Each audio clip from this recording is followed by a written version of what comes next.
Matthew seems to be the guy who you can trust when, if you're reading a script, you can turn to him because he's an actor. Do you think you could only be in love with someone in the business? I mean, I know the guys you've dated. We've talked about it in the past: Robert Downey Jr., Nicolas Cage. If Matthew's listening, I'm sorry I'm bringing all this up. It's okay. John F. Kennedy, John F. Kennedy Jr., which I would never want to follow that guy. I mean, Matthew must be a very secure man.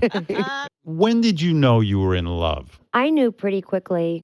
I was going to the movies one night with my brother, and I showed up at the film forum, and my brother was meeting Matthew's best friend.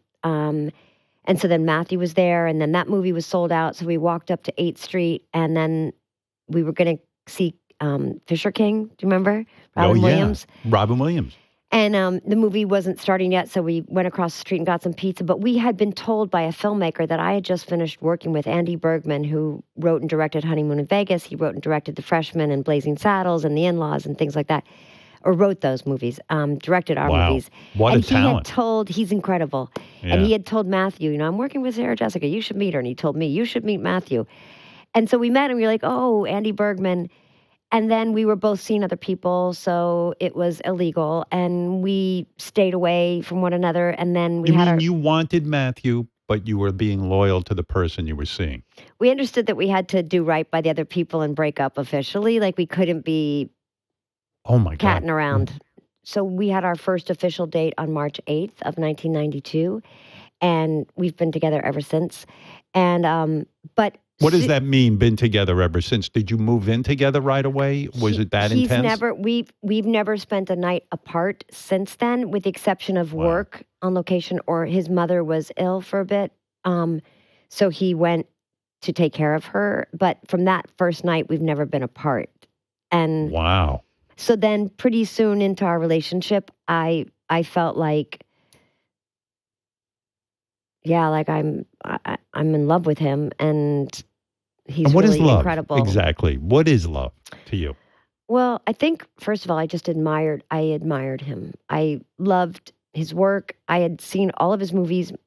I had paid to go see them. I'd been on location shooting movies and gone to see them, and I could remember every place I'd seen him, but I didn't realize that I was a fan. I just thought I like his work. But I liked his person very much.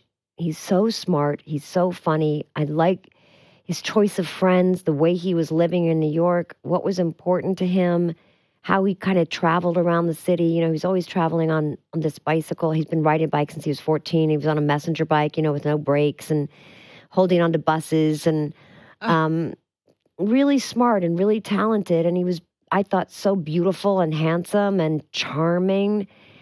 And our lives, we had been brought up in similar ways. Our lives were very different, but things in our house were very much the same. The things that had been influencing my parents, very much his parents.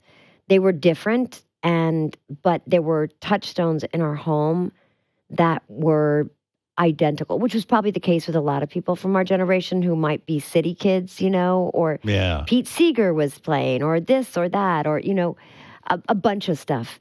And I just, I loved being home in New York. I wanted to build a life here. And he was born and raised in the West Village, literally. He's never lived north of 11th Street. Wow. You guys sound like you have an unbelievable marriage. I know so many actresses who said to me, I will never marry a guy who's an actor. I will never marry an actor. It's just they fucking get competitive and they can't be happy for you when you have a success. Yeah. And it's jealousy and it's just too much. I think that's all possible. And it doesn't mean that I'm not of him sometimes and he's not of me. I don't know. We haven't kept track of that, or I haven't felt it. But yeah, I'm sure that's all possible. But he's just happened to be the person, that's not, I can do nothing about it.